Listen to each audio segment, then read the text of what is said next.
তো কেমন আছেন ভিউয়ার্স? আশা করি আল্লাহ পাকের রহমতে সবাই ভালো আছেন। আমি আলহামদুলিল্লাহ আপনাদের দয়ায় ভালো আছি।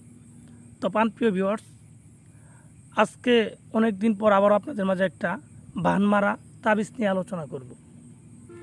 এবং এটা হচ্ছে বাহানমারার একটা কুফরি তাবিজ, খুব শক্তিশালী এবং প্রাচীনকালের একটা তাবিজ। আজকে আপনাদের মাঝে আলোচনা করব।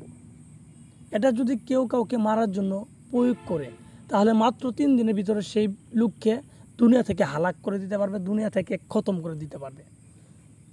এটা খুব শক্তিশালী এবং পাওয়ারফুল কুফরি একটা ভানমারা বিদ্যা। এর উপরে কোনো ভান নাই। এই যে ভানটা দেখতেছেন, আমি মনে করি এর উপরে কোনো ভান আর দুনিয়াতে নাই, যদি আপনি সঠিকভাবে প্রয়োগ করতে পারেন। কারণ এই ভানটা দিয়ে একজন ব্যক্তিকে আপনি মেরে ফেলতে পারবেন, অসুস্থ করতে পারবেন, পাগল করতে পারবেন, বুবা করতে পারবেন, অন্ধ করতে পারবেন। তাহলে দেখেন এই ভানটার কতটুকু ক্ষমতা। একটা লোকের 4-5টা কাজ করতে পারবেন এই শুধু ভানটা দিয়ে। ঠিক আছে, খালি তাবিজের অপর পৃষ্ঠে আপনার মনের ইচ্ছা লিখে দিবেন যে আমি তাকে বোবা করতে চাই, বোবা লিখে দিবেন। যদি অন্ধ করতে চান অন্ধ লিখে দিবেন, এইভাবে লিখে দিবেন। ঠিক আছে, তো যারা এরকম কাজ করতে চান, একটা শত্রুকে কোনো রকম শাস্তি দিতে চান, বা অনেকে আছে শত্রু দ্বারা এতটা প্রতারিত হয়েছে, এখন তাকে না মারলে সে নিজে মরার অবস্থা, তাহলে তারাও কিন্তু এই তাবিজটা প্রয়োগ করে আপনার শত্রুকে মেরে ফেলতে পারবেন। এটা খুবই একটা পরীক্ষিত তাবিজ, আমি আগেই বলছি, এখনও বলি, আপনি সঠিকভাবে করলে পরে 100% কাজ হবে। তো যারা করতে চান তারা অবশ্যই আমার কথাগুলো মনোযোগ দিয়ে শুনবেন, কীভাবে এই তাবিজটা করতে হবে আমি বিস্তারিত বলে দিব। আর যাদের অভিজ্ঞতা আছে তারা তো খুব সহজে দেখলে এটা করতে পারবেন। আর যাদের অভিজ্ঞতা নাই তারাও যদি আমার কথাগুলো শুনেন মনোযোগ দিয়ে, আপনাদের ভিতরে একটা অভিজ্ঞতা এসে পড়বে ইনশাল্লাহ। আর যারা আমার সাথে যোগাযোগ করতে চান, স্ক্রিনে দেওয়া লাস্টে 364 এই নাম্বারে যোগাযোগ করতে পারেন। আর যাদের ভালো লাগবে আমার কথাগুলো, অবশ্যই চ্যানেলটা সাবস্ক্রাইব করে রাখিয়ে দেবেন। এটা অনুরোধ ভাই, রিকোয়েস্ট, আমার চ্যানেলটা সাবস্ক্রাইব করবেন। তো যাই হোক, মূল কথায় আসি, এখন কিভাবে এই বানটা প্রয়োগ করবেন বা এই তাবিজটা প্রস্তুত করবেন।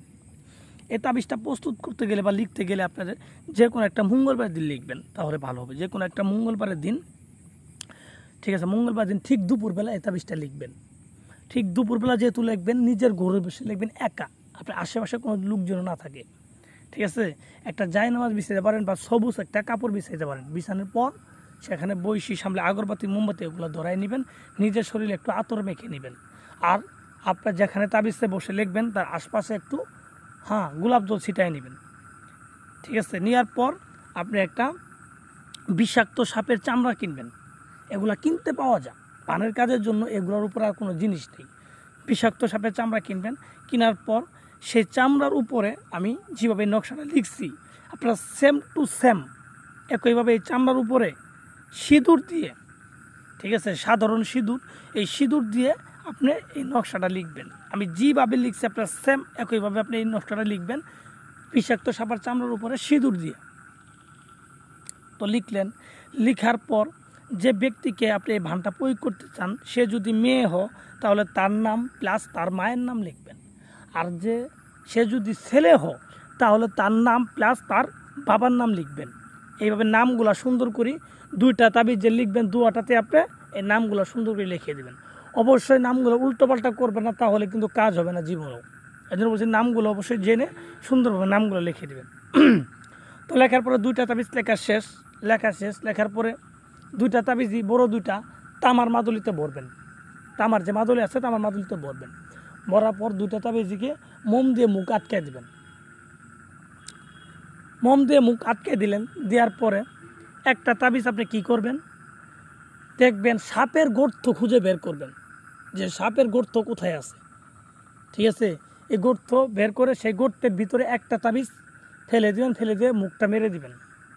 ঠিক আছে, যে কোনো সাপের গর্ত, আপনি শুধু কোনোদিন দেখছেন যে এই গর্তের ভিতরে একটা সাপ একদিন বাড়াইছে বা গেছে, এরকম যদি সন্দেহজনক গর্ত থাকে সেখানেও আপনি দিতে পারেন।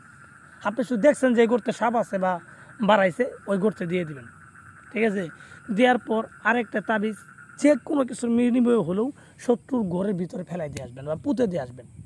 পুঁতে দিয়ে আসলে ভালো, যদি না পারেন চালে পাক মারি দিয়ে আসবেন, ফেলাই দিয়ে আসবেন। তাও যদি না পারেন বাড়ির আশেপাশে যে কোনো জায়গায় ফেলাই দিয়ে আসবেন।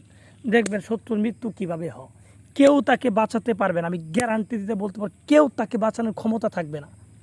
ঠিক আছে, 100% সে মারা যাবে।